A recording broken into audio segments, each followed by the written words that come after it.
स्वागत है आपका एटीएस फाउंडेशन के यूट्यूब चैनल में। 500,000 साल के बाद अगर मानव इतिहास के किताब को कोई पढ़े, उस किताब में एक पन्ना होगा 2020 का, जिस पन्ने में हर पन्ने के हर लाइन में खून के छींटे होंगे और वो छींटा होगा कोरोना महामारी का। कोरोना महामारी ने एक साल में कम से कम लाखों जिंदगी तबाह किया, बट कोरोना ने हमें कुछ ऐसी चीज सिखाया जो कि मानव इतिहास सीखना तो चाहता था, बट शायद उस चीज के लिए तैयार नहीं था।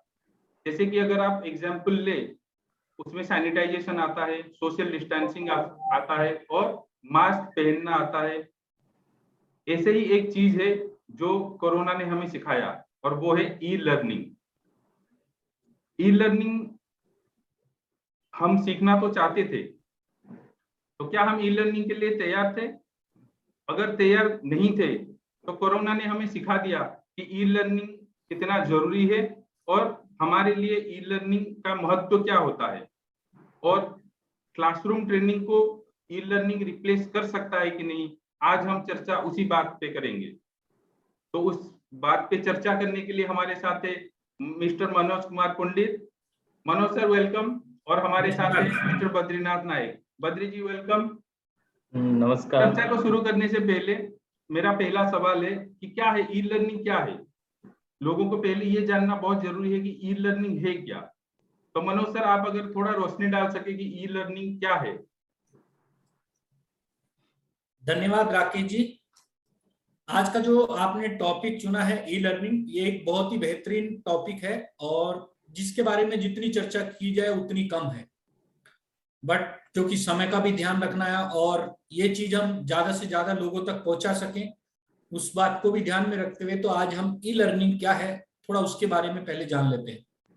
बेसिकली ई लर्निंग एक ऐसा प्लेटफॉर्म है कि आप किसी क्लासरूम में या कहीं भी आप कोई भी चीज पढ़ना चाहते हैं, किसी क्लास अटेंड करना चाहते हैं, तो आप कहीं भी बैठ के ई लर्निंग के माध्यम से कर सकते हैं। उसके लिए आपको कहीं जाके किसी क्लासरूम में बैठने की आवश्यकता नहीं है, वो आप कहीं भी बैठे पढ़ सकते हैं।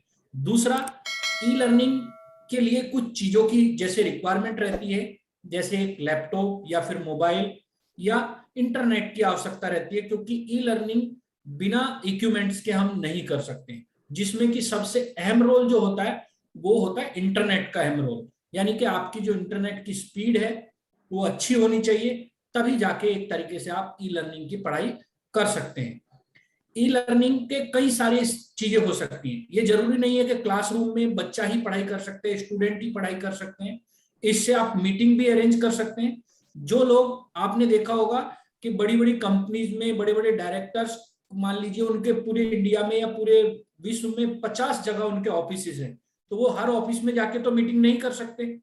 लेकिन कोरोना जैसी महामारी ने सबको एक चीज सिखा दी है कि आप कहीं भी बैठ के, किसी भी जगह बैठ के आप अपने एम्प्लॉय से, आप अपने स्टाफ से ई लर्निंग के माध्यम से बात कर सकते हैं। तो ई लर्निंग मतलब एक तरीके से आप कैसे सीख सकते हैं घर बैठे बैठे। तो मैं अगर बात करूं राकेश जी के, जैसे कि हम एजुकेशन से जुड़े हुए लोग हैं, हम स्किल डेवलपमेंट की ट्रेनिंग्स हम कराते हैं। हाँ, कुछ चीजों में ई लर्निंग बेटर हो सकती है, लेकिन जो फिजिकली जो चीज को कराने में मजा आता है और सीखने सिखाने में मजा आता है, वो मजा ई लर्निंग में नहीं आ सकता है। लेकिन बिल्कुल कोरोना जैसी महामारी में कोई कहीं भी नहीं जा पा रहा था, पूरी जगह से लॉकडाउन था, पूरी सब जगह बंद था, लेकिन कुछ लोगों ने उस चीज को एडॉप्ट किया और अपने विद्यार्थियों से, अपने छात्रों से ई लर्निंग के माध्यम से कनेक्टिविटी की। उसमें हमारा institute Aspire disruptive skill foundation भी एक ऐसा इंस्टीट्यूट है जिसके पास इससे पहले कभी हम ई लर्निंग के तरीके हम कोई चीज नहीं करते थे। हमने जितने भी प्रोग्राम पिछले 5-6 सालों में किए वो सब प्रोग्राम ऑफलाइन क्लासरूम में करते थे। तो जैसे ही लॉकडाउन हुआ तो हमारे स्टूडेंट से एकदम नाता छूट गया। हम उनसे खाली टेलीफोनिकली तो बात कर सकते थे, व्हाट्सएप पे चैट तो कर सकते थे, लेकिन उनका फेस देख के जो एक कहते हैं कि पढ़ाने में मजा आता है और जो उनको देखने के बाद हमें आनंद मिलता है, वो हम नहीं ले पा रहे थे। तो उसके लिए सबसे बड़ा, अगर आप इफेक्ट सोचो कि सबसे बड़ा जो मेहनत का काम किया है, वो काम किया है फैकल्टीज ने, टीचर्स ने। क्यों? क्योंकि किसी को भी नहीं पता था कि आपको इस तरीके से 1 नहीं, 2 नहीं, 3 नहीं, 6 नहीं, पूरे 1-1.5 साल तक लगातार आपको ई लर्निंग के माध्यम से पढ़ाना पड़ेगा।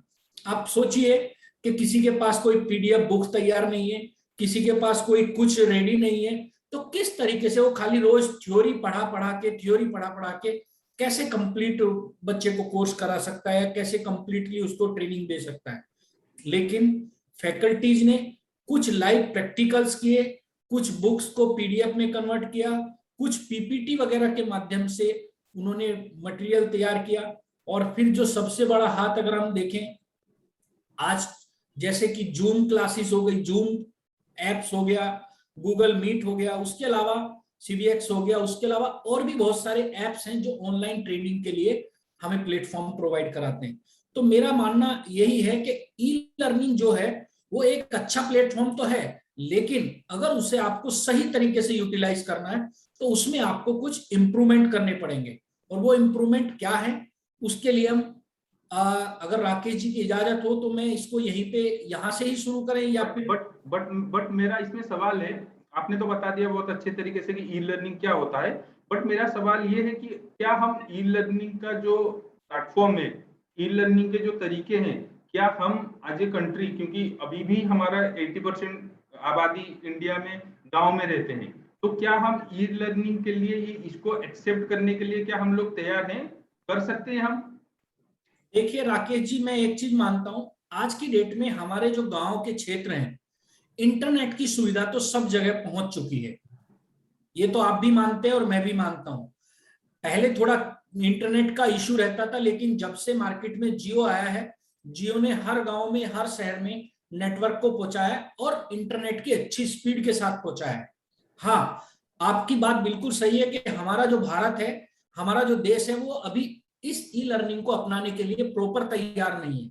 लेकिन अगर थोड़ा सा प्रयास किया जाए, उसमें सरकार के माध्यम से भी प्रयास हो सकता है, ग्राम सभा के माध्यम से हो सकता है, ग्राम पंचायत के माध्यम से हो सकता है, ग्राम नगर पालिका के माध्यम से हो सकता है, नगर पंचायत के माध्यम से हो सकता है। एक मेरा इसमें छोटा सा सजेशन है, हर गांव में एक ग्राम पंचायत होती है, हर गांव में है, चाहे आप छोटी से गांव में जाओ, बड़े से गांव में जाओ, सब में ग्राम पंचायत होती है। प्लस हर छोटे बड़े गांव में एक स्कूल भी होता है, जहां पर टीचर्स होते हैं। वो हो सकता है 1st से 5th तक का स्कूल हो सकता है 1st से 8th तक का स्कूल हो। हाँ, मैं ये कह रहा हूं कि हर बच्चे के पास एंड्रॉइड मोबाइल नहीं हो सकता, लेकिन हमारे गांव वाले बच्चे को एक अच्छी पढ़ाई मिल सकती है अगर स्कूल एक अच्छे कंप्यूटर, एक प्रोजेक्टर की व्यवस्था करे, एक हाई स्पीड इंटरनेट की व्यवस्था करे, और अपनी पूरी क्लास को उस इंटरनेट के और उस क्लासरूम के माध्यम से सबको स्मार्ट क्लासेस के तरीके वो ट्रेन करवाए,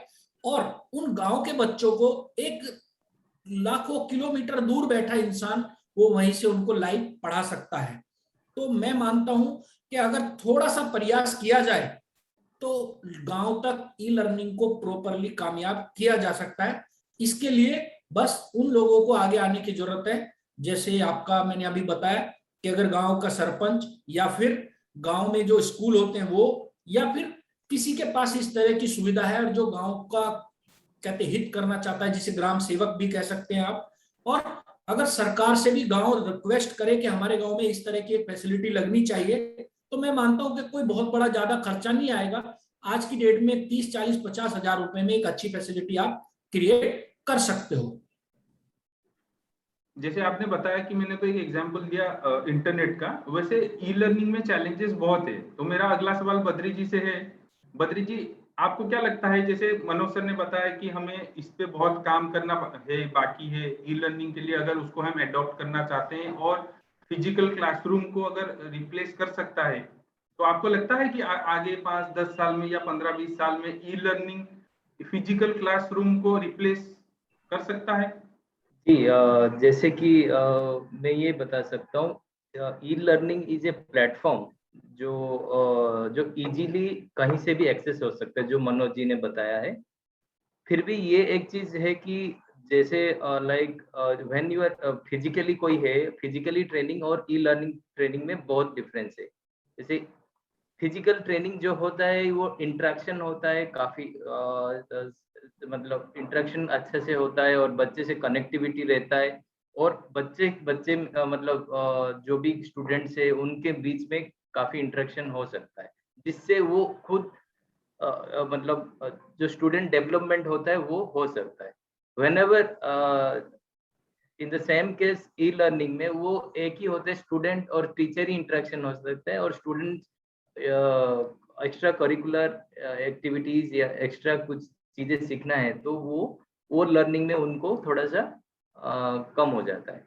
फिर भी आई कैन से कि ई लर्निंग प्लेटफॉर्म ये भी रिजोल्व कर सकता है। अभी जैसे ई लर्निंग में बहुत जैसे मनोज जी ने बताया कि ई लर्निंग प्लेटफॉर्म में बहुत दिक्कत है, जैसे इंडिया रेडी नहीं था और इमीडिएट हो चुका है, लेकिन आज के जो सिचुएशन है अभी मतलब सभी बच्चे और सभी स्टूडेंट्स वो ई लर्निंग को अपना लिया है।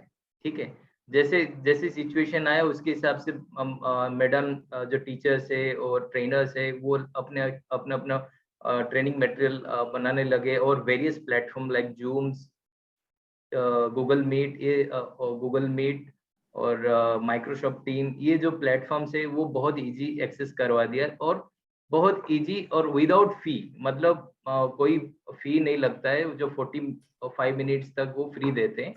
तो स्टूडेंट और टीचर इंटरेक्शन और स्टूडेंट से ट्रेनर भी और टीचर भी वो ट्रेनिंग करवा सकते हैं और करवा रहे हैं करेंटली। लेकिन अभी और एक इंडिया में दिक्कत ये है, थोड़े से जो स्टूडेंट्स है मतलब लाइक इंटरनेट का थोड़ा सा डिस्टर्बेंस होते हैं, देन मोबाइल या कंप्यूटर का अवेलेबिलिटी ही कम होते हैं, सो दैट वो स्टूडेंट्स एफोर्ड नहीं, कुछ घर पे ये होते हैं कि एफोर्ड नहीं कर पाते हैं। बट आज के सिचुएशन ये है इंडिया में कर पा रहे हैं, लेकिन कहीं कहीं इंटरनेट कनेक्टिविटी का चैलेंजेस रहता है। आज वो धीरे धीरे गवर्नमेंट भी कोशिश कर रहे हैं कि उसको और कंपनीज लाइक जियो वो लोग भी मतलब कंपनीज लाइक जियो वो अच्छा से मतलब इंटरनेट जो सर्विसेज है घर घर तक पहुंचा रहा है। I think e learning platform में ये धीरे तो धीरे आपका ये कहना है कि फ्यूचर है, ई लर्निंग फ्यूचर है? नहीं, ई लर्निंग इज फ्यूचर है, इन फ्यूचर यही बेस्ट प्लेटफॉर्म है टू जैसे आज के टाइम पे बच्चे जाते हैं बाहर एब्रॉड पढ़ने के लिए, ठीक है, एब्रॉड वो यहाँ से बैठ के भी वो लर्निंग कर सकते हैं थ्रू ई लर्निंग प्लेटफॉर्म। ठीक है, और बहुत सारे चीजें जैसे और दिस इज द वे कि ई लर्निंग प्लेटफॉर्म से एक मैसेज को बहुत जगह फैल मतलब इंटरेक्शन कर मतलब पहुंच सकते हैं, एक जगह से ऑपरेट कम्युनिकेशन और होगा, फास्टर हो सकता है। फास्टर हो सकता है। नहीं, तो ई बट मेरा सवाल और कंसर्न ये है कि ई लर्निंग क्या सच में ये क्या प्रैक्टिकल है कि ई लर्निंग जो क्लासरूम ट्रेनिंग है उसको रिप्लेस कर सकता है? क्योंकि जैसे हमने बात किया ई लर्निंग में बहुत सारे चैलेंजेस है। जैसे आपने एक बहुत बहुत अच्छी बात बोला कि जो एक स्टूडेंट का ऑलराउंड डेवलपमेंट होता है, बिहेवियर जब हो, फिजिकल ट्रेनिंग होता है तब ethics हो। ऑल राउंड एक्टिविटीज जब और फिजिकल ट्रेनिंग होता है तो जब बच्चा एक स्टूडेंट और दूसरे स्टूडेंट के साथ इंटरेक्शन करता है तो उसका ऑलराउंड डेवलपमेंट होता है। तो मनोज सर, क्या ई लर्निंग जो कि घर में बच्चा बैठ के टीचर को देखेगा और उससे कम्युनिकेट होगा और वो सोसाइटी से दूर हो जाएगा, तो वो क्या क्लासरूम ट्रेनिंग को रिप्लेस कर सकता है ई लर्निंग? ये जो चैलेंज है जो कि सोसाइटी से स्टूडेंट को दूर कर दे रहा है, एक बच्चा एक स्टूडेंट से दूर हो जा रहा है, उसको कैसे एड्रेस करेगा ई लर्निंग? देखिए क्या है इसमें राकेश जी कि आप अगर पूर्ण तरीके से अगर पूरा ई लर्निंग पे चले जाएंगे तो बिल्कुल आपने जो अभी दो तीन बातें कही कि सोसाइटी से दूर हो जाएगा, सिद्धांत छोड़ देगा, और एक तरीके से आमने सामने का जो उसका संचार है वो खत्म हो जाएगा, और जो देख के सीखने वाली चीज है वो भी खत्म हो जाएगी। बिल्कुल आपकी बात सही है, लेकिन मैं मानता हूं कि अगर कुछ चीजें जो फिजिकली कराने से, मान लीजिए क्लासरूम में जो प्रोग्राम होता है, अगर आप उसको 50-50 के रेशियो में अगर रखते हैं कि ई लर्निंग 50% रहे और 50% फिजिकली रहे, तो भी आप उसको कहीं ना कहीं मतलब कंप्लीट कर सकते हैं। बट एक चीज मैं मानता हूं राकेश जी कि फिजिकल में जो हम पढ़ा सकते हैं, हम केवल एक ही फैकल्टी से पढ़वा सकते हैं, क्योंकि एक जो एक्सपर्ट है वो सब जगह नहीं जा सकता है। लेकिन ई लर्निंग के माध्यम से अगर एक अच्छा ट्रेनर है, सपोज करो एक IIM IIT का ट्रेनर है और वो बच्चों को फोकस गाइड कर रहा है, तो मैं कह रहा हूं कि अगर आप उसको फिजिकली लर्निंग मतलब क्लासरूम प्रोग्राम नहीं करा सकते, बट उसका मोटिवेशन के साथ साथ उसको फ्यूचर का उसको एक पिक्चर पूरा आप ऑनलाइन के माध्यम से दिखा सकते हो, जिससे कि वो इंटरेस्टेड हो सकता है। और आज की डेट पे इंटरनेट के माध्यम से आप कुछ भी रीड कर सकते हो, कोई भी बुक देख सकते हो। आपको प्रैक्टिकल के लिए भी आपके पास, आपने देखा होगा कि आज की डेट में जैसे गाड़ी ड्राइव करने की बात ले लीजिए, आज की डेट में अभी ऐसे ऐसे सिमुलेटर आ गए कि जो आनंद आपको रोड पे गाड़ी चलाने में पता चलता है, सेम आप सिमुलेटर में कर सकते हैं। और जो लोग सिमुलेटर पे गाड़ी चलाते हैं वो लोग फिर रोड पे भी चला सकते हैं, क्योंकि एक टेक्नोलॉजी का अपग्रेडेशन हो रहा है। हाँ, एक चीज मेरा इसमें पॉइंट ऐड करने का है कि जो ई लर्निंग है, अगर वो प्रॉपर तरीके से हो, अभी आप कैसे प्रॉपर तरीके से, मैंने हमारे घरों में या हमने किसी को मीटिंग में ऑनलाइन देखा होगा, कुछ लोग बैठने का तरीका, उनका पढ़ने का तरीका बिल्कुल डिफरेंट टाइप होता है। कोई चड्डी में बैठ जाता है, कोई लेट के ई लर्निंग कर रहा होता है। लेकिन क्या आप जब एक मीटिंग कर रहे होते हैं तो क्या आप लेट के बैठ के मीटिंग अटेंड कर सकते हैं? अगर आपको ई लर्निंग को सक्सेस बनाना है, सबसे पहले फोकस्ड होना पड़ेगा, दूसरा प्रॉपर वे में होना पड़ेगा। सपोज करो मैं स्कूल की बात करता हूं या हमारे स्किल डेवलपमेंट की बात करता हूं, अगर मान लीजिए सुबह आपने 9 बजे स्किल की क्लास शुरू की, तो आपका जो विद्यार्थी है, आपका जो कैंडिडेट्स है, वो प्रॉपर तैयार होना चाहिए जैसे ड्रेस में वो क्लासरूम में आता था। अब आप देखिए, जब वो प्रॉपर तैयार होकर क्लासरूम में बैठेगा तो उसकी एक्टिवनेस अलग होगी। देन जो वर्कशीट आप प्रोवाइड क्लासरूम में कराते थे, वही जो वर्कशीट है वो आप उसको ई लर्निंग के माध्यम से असाइनमेंट के रूप में दें। प्लस जिस तरीके से आप क्लासरूम में चेक करते थे असाइनमेंट, वैसे ही आप ई लर्निंग में भी असाइनमेंट बाकायदा गूगल फॉर्म के थ्रू या फिर जो भी आपने संचार का सिस्टम किया है उसके थ्रू से मंगाए और उसको एनालिसिस करें। हाँ, जो प्रैक्टिकली चीजें सीखी जा सकती है वो ई लर्निंग में नहीं सीखी जा सकती, लेकिन कुछ हद तक जो थ्योरेटिकल पार्ट है उस पार्ट को आप ई लर्निंग के माध्यम से कर सकते हो। और एक अच्छे गाइडेंस, अच्छे टीचर्स, अच्छे कम्युनिकेटर, अच्छे मोटिवेटर को अपने बच्चों को अपने क्लासरूम में उसके माध्यम से उनको एक अच्छा ज्ञान दिलवा सकते हो। प्लस एक साथ एक आदमी 50 लोकेशन, 100 लोकेशन, 200 लोकेशन और 1000 लोकेशन पे सेम टाइम में एक प्रॉपर गाइडेंस कर सकता है। जैसा कि आपने देखा है हमारे माननीय मुख्यमंत्री, जो हमारे प्रधानमंत्री महोदय हैं, वो हर बार एक मन की बात करते हैं। ऐसा नहीं कि उससे बहुत बड़ा काम हो जाता है, लेकिन आप सोचिए जितनी जगह वो बच्चे हो या बड़े हो या वो सुनते हैं, तो जो काम पहले कुछ लोग ही सुन पाते थे, आज वो सब लोग एक साथ उसी टाइम में सुन लेते हैं। तो मैं कह रहा हूं कि जो, जैसे अभी बद्री जी ने कहा था एक बहुत अच्छी बात, कि जो बच्चे अब्रॉड जाके पढ़ाई करते हैं, क्यों जाते हैं हम अब्रॉड या क्यों जाते हैं अच्छे कॉलेज में? क्योंकि वहां फैकल्टी और टीचर्स अच्छे होते हैं। तो क्या वो टीचर वहां से बैठ के यहाँ गांव में बैठे या दूर शहर कस्बों में बैठे बच्चों को भी एड्रेस कर सकते हैं? हाँ, फिजिकली नहीं कराया जा सकता, प्रैक्टिकली अगर आप टेक्निकल चीजों की बात करो तो प्रैक्टिकली पॉसिबल नहीं है। बट एक चीज इसमें ऐड होगी राकेश जी, आज की डेट में रोबोटिक जमाना आ गया है। आप किसी भी इंडस्ट्री में जाओ, वहां आदमी को काम कहाँ करना है? काम तो मशीन को करना है, उसको तो उसका ऑपरेटिंग सिस्टम सीखना है, और ऑपरेटिंग सिस्टम ई लर्निंग के माध्यम से सिखाया जा सकता है। क्योंकि अगर मैं बात करूं, सपोज करो अभी हम सोलर की बात कर लेते हैं, आज की डेट में जितनी भी इंडस्ट्री लग रही है वो टोटली फुल्ली ऑटोमेटिक है। उसमें बच्चा क्या करता है? कोई सामान उठाता नहीं है, कहीं लगाता नहीं है, टोटली रोबोट को उसको ऑपरेट करना है। तो रोबोट को ऑपरेट करने के लिए ई लर्निंग में उसको सिखाया जा सकता है, उसमें प्रैक्टिकल की आवश्यकता मुझे नहीं लगती होगी।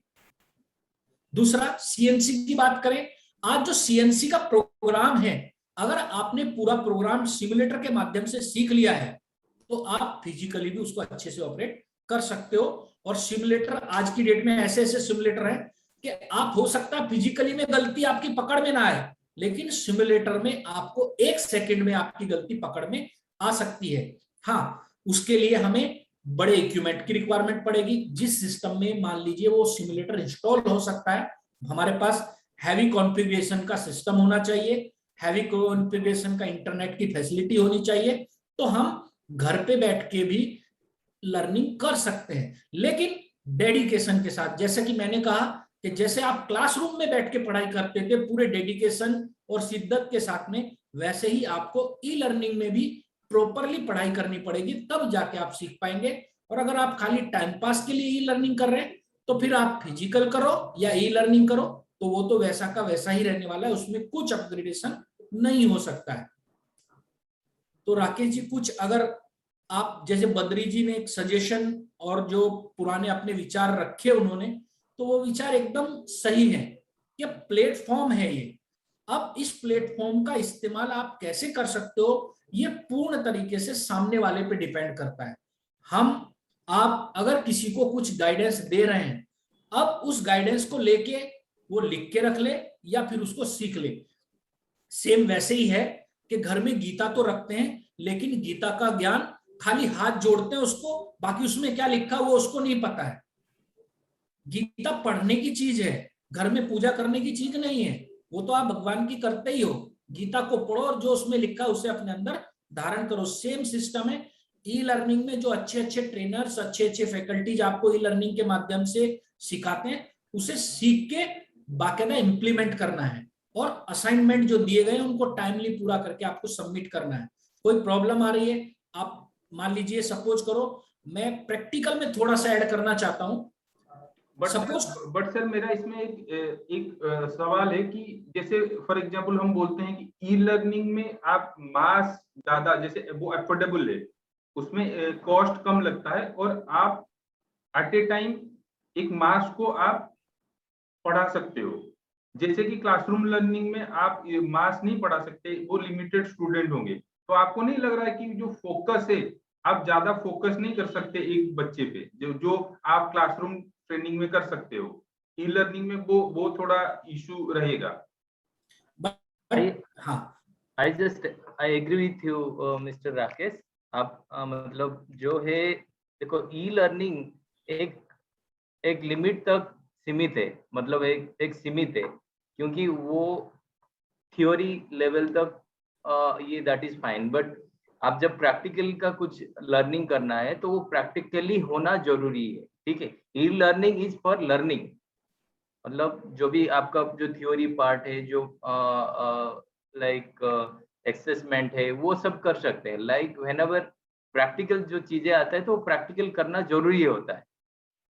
ठीक है, सिमिलरली आप इसमें ई लर्निंग भी कुछ प्रोग्राम के लिए ठीक रहेगा। जैसे आप बोलो आईटी है, तो उनके लिए e learning is the best platform when मतलब वो डायरेक्टली यहाँ से कोडिंग सीख सकते हैं, वो मतलब कोडिंग सीख सकते हैं, फिर कोडिंग का लर्निंग कर सकते हैं, कोडिंग को इम्प्लीमेंट कर सकते हैं थ्रू ई लर्निंग, और वो सब कुछ हो सकता है। Whenever you come to like hard skills, like अभी जैसे मनोज जी बोल रहे थे वेल्डिंग, सीएनसी, ये सबको आप थ्योरी भी जरूरी है, जो ई लर्निंग के प्लेटफॉर्म के थ्रू किया जा सकता है। नहीं, और जो प्रैक्टिकल है वो प्रैक्टिकली होना जरूरी है, सो दैट वो लर्निंग। सवाल तो यही है बद्री जी, क्या ई लर्निंग, सवाल ये है कि क्या ई लर्निंग कभी भी आगे 10 साल, 15 साल, 25 साल में क्लासरूम ट्रेनिंग को रिप्लेस कर सकता है क्या? डेफिनेटली कर सकता है, डेफिनेटली कर सकता है, बिकॉज आने वाले टाइम में जो रोबोटिक टाइम आने वाला है,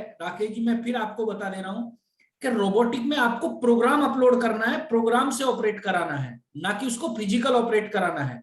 हाँ, वेल्डिंग की भी अगर मैं बद्री जी बात करूं, मशीन सब कुछ करती है, अगर आपको मशीन ऑपरेट करानी आनी है। आज हम और आप आईएएस से जाके आए, आपने वहां देखा वो रोबोट सब चीजें खुद ही कर रहा है, आप आदमी की उसमें जरूरत ही नहीं है, और मतलब रॉ मटेरियल भी खुद लगा रहा है, उसको बना भी खुद रहा है, और निकाल के डब्बे में भी खुद ही पैक कर दे रहा है। तो आप मेरे को बताइए, अगर आपको मशीन ऑपरेट करनी आ जाए, वो भी फिजिकल की जरूरत नहीं है, अगर उसका सिमुलेटर आपको मिल जाता है, मान लीजिए सिमुलेटर आपके पास आ गया, आपने उसे अपने सिस्टम में इंस्टॉल कर लिया, और आपको जो ई लर्निंग के माध्यम से सिखाया जा रहा है और आप उसको सीख गए, तो डेफिनेटली आप उस मशीन को अच्छे से ऑपरेट कर सकते हैं।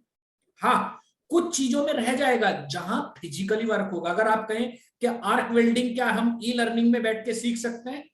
थ्योरी सीख सकते हैं, लेकिन आर्क वेल्डिंग वहां कर नहीं सकते क्योंकि आर्क वेल्डिंग मैनुअल है। जहां ऑटोमेटिक की बात आएगी और रोबोटिक की बात आएगी, वहां ई लर्निंग बढ़ चढ़ के उसके अंदर इंप्रूवमेंट करेगा। लेकिन जहां मैनुअल की बात आएगी, मैनुअल के लिए आपको फिजिकली करना जरूरी है, मैनुअल के लिए। लेकिन आप भी देख रहे हैं और मैं भी देख रहा हूं कि डे टू डे बेसिस पे टेक्नोलॉजी इंप्रूव हो रही है। और वो किस तरफ जा रही है? सब कुछ ऑटोमेटिक रोबोटिक हो रहा है कि नहीं हो रहा है? आप छोटी सी कार से ही ले लीजिए। पहले जब स्टार्टिंग में कार आई थी, किसी भी कार में जो ग्लास होते थे कार के, वो हैंडल से ऐसे करके हम चढ़ाते थे। लेकिन अभी क्या है, एक बटन दबाया और आपका ग्लास अप डाउन अपने आप हो जाता है कि नहीं हो जाता है? अभी अगर मैं जब बात करूं क्लासरूम की, पहले मुझे जाके फिजिकल बच्चे को हैंड से ग्लास को चढ़ाना सिखाना पड़ेगा। क्यों? क्योंकि वो फिजिकली मैनुअल था। और अगर मैं ई लर्निंग में बैठे बैठे यहीं से बताऊं कि कार में राइट साइड में एक बटन होता है, उसको आप पुश करेंगे तो आपका जो ग्लास है वो अप डाउन अपने आप हो जाएगा। तो मुझे बताइए, इसमें कहां फिजिकल की जरूरत पड़ेगी? बट फिजिकली ऑपरेट तो करना जरूरी है ना बस। नहीं, मैं बोल रहा हूं अगर आपको बटन पुश करना है तो आपका ग्लास डाउन जाएगा, आप करोगे आपका ग्लास अप हो जाएगा। उसमें फिजिकली की जरूरत कहाँ है? आज के टाइम पे अभी हाँ, नया आज के टाइम की बात, आज की बात आप ठीक कर रहे अभी हो, तो आज जरूरत है। आर्टिफिशियल लेकिन इंटेलिजेंस भी फ्यूचर आ में, रहे हैं जो आपको कुछ करना नहीं पड़ेगा। हाँ ये है, फ्यूचर में जो हाँ, आने वाला उसमें फ्यूचर वो है। आप खाली बैठे रहो और कार ऑटोमेटिकली चलेगा and operate everything just your voice. उसमें भी बहुत सारा दिक्कत है, जैसे व्हेनेवर यू कैनॉट स्पीक, तो आपको उसको ऑपरेट करने के लिए फिजिकल प्रेजेंस चाहिए।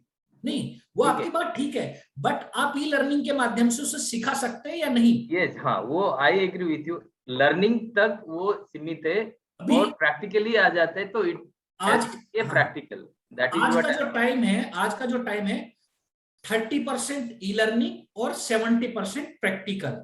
आने वाला टाइम 50-50 हो जाएगा, जो 1-2 साल 5 साल में ही हो जाएगा। लेकिन धीरे धीरे करके ई लर्निंग में ही सब कुछ आ जाएगा, फिर फिजिकली 20-30-50%, एवरीथिंग, मतलब अभी 20% ही क्या है बचेगा। कि बट हाँ, ऐसा नहीं कर सकते, बट ऐसा नहीं कर सकते कि अगर आप थियोरिटिकल कोई भी चीज के लिए e learning is the best platform, क्योंकि वो कॉस्ट इफेक्टिव भी है और आप उसमें ज्यादा से ज्यादा स्टूडेंट्स को पढ़ा भी सकते हो और रीच उसमें बढ़ जाता है। और आप जो प्रैक्टिकल का बात करते हो, जो प्रैक्टिकल ट्रेनिंग होता है उसको हम ऑन जॉब ट्रेनिंग में अगर रिप्लेस कर दे कि थियोरी होने के बाद ऑन जॉब ट्रेनिंग में आप उसको करा सकते हो, तो ये एक विकल्प शायद। एक राकेश, यहाँ पे एक पॉइंट मेरा है, मैंने नोट किया है। बद्री जी बोले थे कि अगर मान लीजिए, या आपने बोला था कि अगर बहुत सारे बच्चे एक ही जगह बैठ के पढ़ेंगे तो उन पे फोकस कम हो जाएगा, ये आप बोले थे। हाँ, पर मैं आपको यहाँ पे एक पॉइंट ऐड करता हूं। अगर मेरी हाई लेवल की फैकल्टी ऑनलाइन सबको पढ़ा रही है बराबर, उसके बाद मैं थोड़ा लो लेवल की कोस्ट के कैंडिडेट हायर करूं और उसी बैच को 20-20 में मैं उनको डिवाइड कर दूं कि जो भी उनकी प्रॉब्लम्स है, जो उनकी दिक्कतें, आप नोट डाउन करो और उनको सोल्यूशन प्रोवाइड कराओ 20-20 के बैच में। अब आप सोचिए कि एक फैकल्टी मान लो 20 बच्चों को पढ़ाती है और वो तनख्वाह लेती है 5 लाख रुपए बराबर। लेकिन मैंने साथ में 15-15 हजार के उसके साथ 4 लोग और रख दिए और वो एक फैकल्टी 50 की जगह 100 बच्चों को पढ़ा दिया। उसके बाद वो 15-15 हजार के जो लोग हैं वो उनकी प्रॉब्लम को सॉर्ट आउट कर रहे हैं और बच्चों पे प्रॉपरली फोकस कर रहे हैं। तो मैं समझता हूं कि कॉस्ट इफेक्टिव ऑटोमेटिकली कम हो जाएगा, क्योंकि पहले वो 5 लाख रुपए 20 बच्चों पे गिरने वाला था, वही 5 लाख रुपए 100 बच्चों पे या 150 बच्चों पे चला गया। कॉस्ट के मैटर में तो देखो, कॉस्ट के मैटर में तो ई लर्निंग का कोई विकल्प है ही नहीं। ई लर्निंग उसका सबसे बेहतर विकल्प है, कॉस्ट को अगर लेके हम चले। पोस्ट लर्निंग में भी और प्लस क्वालिटी में भी, अगर आप अच्छी ट्रेनर से ट्रेनिंग दिलाएंगे तो डेफिनेटली अच्छा ही बच्चा तैयार होगा ना। आज हम आप सब, मेरा यही क्वेश्चन है कि आपका जो फिजिकल ट्रेनिंग और ई लर्निंग, क्या physical e learning physical training का पूरा कन्वर्ट हो सकता है क्या? दैट इज द अभी मेन नहीं, क्वेश्चन। फिलहाल नहीं हो सकता, आने वाले 5 साल 10 साल में कन्वर्ट हो सकता है, अभी नहीं हो सकता। अभी तो आप ये मान के चलो बद्री जी 30% ई लर्निंग और 70% हमको क्लासरूम फिजिकल चाहिए, आज की जो सिचुएशन है। लेकिन आने वाले 5 से 10 सालों में ये 50 या 60-40 के रेशियो में कन्वर्ट हो सकता है। आज जितनी भी इंडस्ट्री लग रही है ना, आप एक बार इंडस्ट्री जाके देखो, जितनी भी इंडस्ट्री लग रही है मैक्सिमम काम उसमें ऑटोमेटिक हो रहा है, कि बनने से लेके और लोडिंग तक आदमी की जरूरत ही नहीं है, वो सब मशीन करके आपको लोड करके दे देगा। अब आप देखिए, अब मान लो जैसे सोलर पैनल की अगर मैं बात करूं, बनने का स्टार्टिंग प्रोसेस से लेके और लोडिंग स्टोरेज तक सब कुछ मशीन में हो रहा है, खाली आदमी ऑपरेट कर रहा है बस उसको बैठ के। तो ऑपरेटिंग तो आप फिजिकली की जगह ई लर्निंग में सिखा सकते हैं। हाँ, अभी तो जरूरत है फिजिकल की, लेकिन आने वाले टाइम में अगर टेक्नोलॉजी अपग्रेड होती है तो फिजिकल की जगह ई लर्निंग प्लेटफॉर्म रिप्लेस हो सकता है। ऐड कर दें। एक और मैं बात कर रहा था अभी मैं बैठे बैठे, जैसे आप मतलब दिमाग में आया और बताना, क्योंकि इसमें हो सकता है कुछ बेनिफिट मिल जाए। सपोज करो एक बच्चा जब स्कूल जाता है, सुबह 1 घंटा उसका जाने में लगता है, फिर आधा घंटा उसका प्रेयर क्लास में अटेंडेंस और उसमें चला जाता है, 1 घंटा बीच में लंच में चला जाता है, शाम को सेम सिस्टम 1 घंटा आने में, 2 घंटे फिर उसको उसमें। आप सोचो अगर ओवरऑल देखो एक बच्चा क्लासरूम में कितने घंटे पढ़ता है, 2 से 2.5 घंटे मैक्सिमम, 2 से 2.5 घंटे। आप जबकि बच्चा सुबह 7 बजे से लेकर 12-1 बजे तक स्कूल के लिए प्रॉपरली बिजी रहता है, जबकि उसमें 2-2.5 घंटे मैक्सिमम होते हैं, जिसमें 45 मिनट का पीरियड होता है, टीचर 15 मिनट पहले 5 मिनट पहले चली जाती है और 5 मिनट लेट आती है, तो वो 30 मिनट का रह जाता है या 35 मिनट का रह जाता है। प्लस उसमें भी वो 5 मिनट पूछा पछाई में चली जाती है और 5 मिनट उसको बाद में बताने में चली जाती है, तो 30 मिनट की क्लासरूम होती है। तो उस टाइम का यूटिलाइजेशन भी ई प्लेटफॉर्म से हो सकता है, बट शर्त यही है कि वो प्रॉपर वे में होना चाहिए, प्रॉपर तरीके से होना चाहिए और इक्विपमेंट के साथ होना चाहिए, प्रॉपर इक्विपमेंट के साथ में। अब आपका कैमरा चलता नहीं है, लैपटॉप की स्पीड अच्छी नहीं है, इंटरनेट अच्छा आता नहीं है, तो फिर आप ई लर्निंग को दोष दोगे तो वो ई लर्निंग दोषी नहीं है, वो आपका सिस्टम दोषी है। अगर अच्छी फैसिलिटी पूरी सुविधा के साथ में किया जाए तो ई लर्निंग एक अच्छा प्लेटफॉर्म बन सकता है। जी जी, तो चलिए इन वाक्यों के साथ तो हम इस नतीजे पे पहुंचे कि ई लर्निंग निसंदेह एक अच्छा विकल्प है, लेकिन इस पे बहुत सारी चुनौतियों है, मतलब चुनौतियां बहुत सारे हैं और उसको हमें सक्सेसफुल एड्रेस करना बहुत जरूरी है। बट इस कठिन समय में जहाँ सोशल डिस्टेंसिंग बहुत ज्यादा जरूरी है, ई लर्निंग ने एक बहुत अच्छा विकल्प के तौर पे उभरा है। जो तो ये देखना दिलचस्प ये होगा कि आने वाले समय में ई लर्निंग अपने आप में क्या बदलाव लाता है और जो क्लासरूम ट्रेनिंग है उसको किस तरीके से रिप्लेस कर पाता है या नहीं कर पाता है। ठीक है, इस शब्दों के साथ मनोज सर बहुत बहुत धन्यवाद हमारे साथ जुड़ने के लिए, और बद्री जी बहुत बहुत धन्यवाद। और आप लोग जो देख रहे हैं काइंडली एडीएस फाउंडेशन के यूट्यूब चैनल को सब्सक्राइब करें और नोटिफिकेशन का बेल दबाएं, और अगर आपको वीडियो अच्छा लगा तो लाइक जरूर करें। थैंक यू, धन्यवाद।